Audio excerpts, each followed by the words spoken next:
ಎಲ್ರಿಗೂ ನಮಸ್ಕಾರ. Welcome to Sandhya Shetty's kitchen. ಇವತ್ತಿನ ವಿಡಿಯೋದಲ್ಲಿ ಕಲ್ಲೂರ್ ಮೀನು ಅಥವಾ ಕೊಡೈ ಮೀನಿನ ಮಸಾಲ ಕರಿನ ಪ್ರಿಪೇರ್ ಮಾಡ್ತಾ ಇದ್ದೀನಿ. ನಾರ್ಮಲ್ ಆಗಿ ಕೊಡೈ ಮೀನನ್ನು ಸಾರು ಮಾಡಿದಾಗ ಮೀನು ಸ್ವಲ್ಪ ಸಪ್ಪೆ ಸಪ್ಪೆ ಅನಿಸುತ್ತೆ. ಈ ರೀತಿಯಾಗಿ ಮಸಾಲ ಕರಿ ಮಾಡಿದ್ರೆ ಮೀನು ಸಪ್ಪೆ ಅನಿಸೋದಿಲ್ಲ, ರುಚಿಯಾಗಿ ಬರುತ್ತೆ. ಅದರಲ್ಲೂ ಗ್ರೇವಿ ಟೇಸ್ಟ್ ಅಂತೂ ಕೇಳೋದೇ ಬೇಡ, ತುಂಬ ಅಂದರೆ ತುಂಬಾ ಟೇಸ್ಟಿಯಾಗಿ ಬರುತ್ತೆ ಗ್ರೇವಿ ಇದರದ್ದು. ಬನ್ನಿ ಹಾಗಿದ್ರೆ ರೆಸಿಪಿ ಹೇಗಿದೆ ಅಂತ ನೋಡೋಣ. ಮಸಾಲ ಕರಿ ಮಾಡೋದಕ್ಕೆ ನಾನಿಲ್ಲಿ ಅರ್ಧ ಕೆಜಿ ಆಗುವಷ್ಟು ಕೊಡೈ ಮೀನನ್ನು ಕ್ಲೀನ್ ಮಾಡಿಬಿಟ್ಟು ಕಟ್ ಮಾಡಿ ರೆಡಿ ಮಾಡಿ ಇಟ್ಕೊಂಡಿದ್ದೀನಿ. ಮೊದಲಿಗೆ ಇದಕ್ಕೆ ಉಪ್ಪನ್ನು ಸೇರಿಸ್ಬಿಟ್ಟು ಮ್ಯಾರಿನೇಟ್ ಮಾಡ್ಕೊಳ್ಳೋಣ. ಮಸಾಲೆ ರೆಡಿ ಆಗುವಷ್ಟರಲ್ಲಿ ಉಪ್ಪು ಚೆನ್ನಾಗಿ ಹಿಡೀಲಿ ಮೀನಿಗೆ.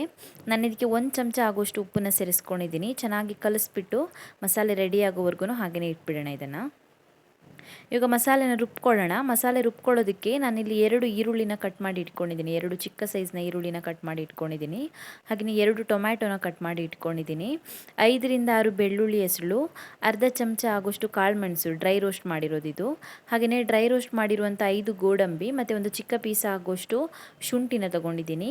ಹಾಗೆಯೇ ಅರ್ಧ ಮುಷ್ಟಿ ಆಗುವಷ್ಟು ಕೊತ್ತಂಬರಿ ಸೊಪ್ಪನ್ನು ತೊಗೊಂಡಿದ್ದೀನಿ. ಇವಾಗ ಇವೆಲ್ಲ ಐಟಮ್ಸ್ನ ಒಂದು ಮಿಕ್ಸಿ ಜಾರಿಗೆ ಸೇರಿಸ್ಕೊಳ್ಳೋಣ ರುಬ್ಕೊಳ್ಳೋದಕ್ಕೆ.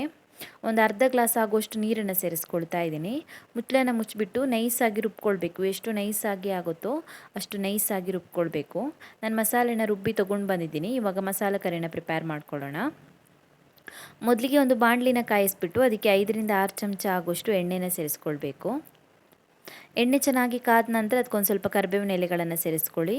ಹಾಗೆಯೇ 1/4 ಚಮಚ ಆಗುವಷ್ಟು ಜೀರಿಗೆ, 3 ರಿಂದ 4 ಚೆನ್ನಾಗಿ ಹೆಚ್ಚಿರುವಂಥ ಹಸಿಮೆಣಸಿನ್ಕಾಯಿನ ಸೇರಿಸ್ಬಿಟ್ಟು ಚೆನ್ನಾಗಿ ಫ್ರೈ ಮಾಡ್ಕೊಳ್ಳಿ.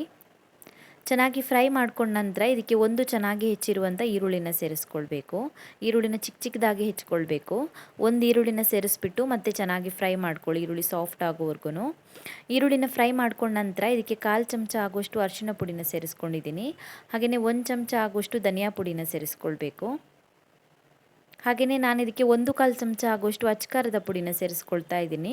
ನೀವು ಖಾರ ಜಾಸ್ತಿ ಇಷ್ಟಪಡೋರಾದರೆ 1.5 ರಿಂದ 2 ಚಮಚದವರೆಗೂ ಸೇರಿಸ್ಕೊಳ್ಬೋದು ಅಚ್ಕಾರದ ಪುಡಿನ. ಚೆನ್ನಾಗಿ ಫ್ರೈ ಮಾಡ್ಕೊಳ್ಳಿ. ಮಸಾಲೆ ಐಟಮ್ಸ್ನ ಎಣ್ಣೆನಲ್ಲಿನೇ ಫ್ರೈ ಮಾಡ್ಕೊಳ್ಬೇಕು. 1 ನಿಮಿಷದವರೆಗೂ ಚೆನ್ನಾಗಿ ಫ್ರೈ ಮಾಡ್ಕೊಳ್ಳಿ ಮಸಾಲೆ ಐಟಮ್ಸ್ನ. 1 ನಿಮಿಷ ಮಸಾಲೆ ಐಟಮ್ಸ್ನ ಫ್ರೈ ಮಾಡ್ಕೊಂಡ ನಂತರ ನಾವು ರುಬ್ಬಿ ರೆಡಿ ಮಾಡಿ ಇಟ್ಕೊಂಡಿರುವಂಥ ಈರುಳ್ಳಿ ಮತ್ತು ಟೊಮ್ಯಾಟೊ ಪೇಸ್ಟನ್ನು ಸೇರಿಸ್ಕೊಳ್ಳೋಣ. ಚೆನ್ನಾಗಿ ಮಿಕ್ಸ್ ಮಾಡ್ಕೊಳ್ಳಿ.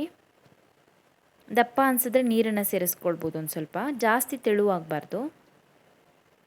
ರುಚಿಗೆ ತಕ್ಕಷ್ಟು ಉಪ್ಪನ್ನು ಸೇರಿಸ್ಕೊಳ್ಳಿ. ನಾನು ಮೀನಿಗೆ ಆಲ್ರೆಡಿ 1 ಚಮಚ ಉಪ್ಪು ಹಾಕ್ಕೊಂಡಿದ್ದೆ. ಇವಾಗ ಇಲ್ಲಿ ಮತ್ತೆ 1 ಚಮಚ ಆಗೋಷ್ಟು ಉಪ್ಪನ್ನು ಸೇರಿಸ್ಕೊಂಡಿದ್ದೀನಿ. ಚೆನ್ನಾಗಿ ಮಿಕ್ಸ್ ಮಾಡಿಬಿಟ್ಟು ಮುಚ್ಚಳನ ಮುಚ್ಚಿಬಿಟ್ಟು 5 ನಿಮಿಷದವರೆಗೂ ಚೆನ್ನಾಗಿ ಕುದಿಸ್ಕೊಳ್ಬೇಕು ಗ್ರೇವಿನ. 5 ನಿಮಿಷ ಚೆನ್ನಾಗಿ ಕುದಿಸ್ಕೊಂಡಿದ್ದೀನಿ ಗ್ರೇವಿನ. ಇವಾಗ ಇದಕ್ಕೆ ಮೀನನ್ನು ಸೇರಿಸ್ಕೊಳ್ಳೋಣ. ನಾವು ಆಲ್ರೆಡಿ ಕಟ್ ಮಾಡಿ ರೆಡಿ ಮಾಡಿ ಇಟ್ಕೊಂಡಿರುವಂಥ ಮೀನನ್ನು ಸೇರಿಸ್ಬಿಟ್ಟು ಚೆನ್ನಾಗಿ ಮಿಕ್ಸ್ ಮಾಡ್ಕೊಳ್ಳಿ. ಮೀನನ್ನು ಸೇರಿಸಿದ ನಂತರ ಮತ್ತೆ ಮುಚ್ಚಳನ ಮುಚ್ಚಿಬಿಟ್ಟು 10 ನಿಮಿಷದವರೆಗೂ ಬೇಯಿಸ್ಕೊಳ್ಬೇಕು. ಮೀಡಿಯಮ್ ಫ್ಲೇಮಲ್ಲಿ ಬೇಯಿಸ್ಕೊಳ್ಬೇಕು. ಮೀಡಿಯಮ್ ಫ್ಲೇಮಲ್ಲಿ 10 ರಿಂದ 15 ನಿಮಿಷದವರೆಗೂ ಬೇಯಿಸ್ಕೊಳ್ಬೇಕು. 10 ನಿಮಿಷ ಬೇಯಿಸ್ಕೊಂಡಿದ್ದೀನಿ ನಾನು ಮೀಡಿಯಮ್ ಫ್ಲೇಮಲ್ಲಿ. ರೆಡಿಯಾಗಿದೆ ಇದು ಸರ್ವ್ ಮಾಡೋದಕ್ಕೆ.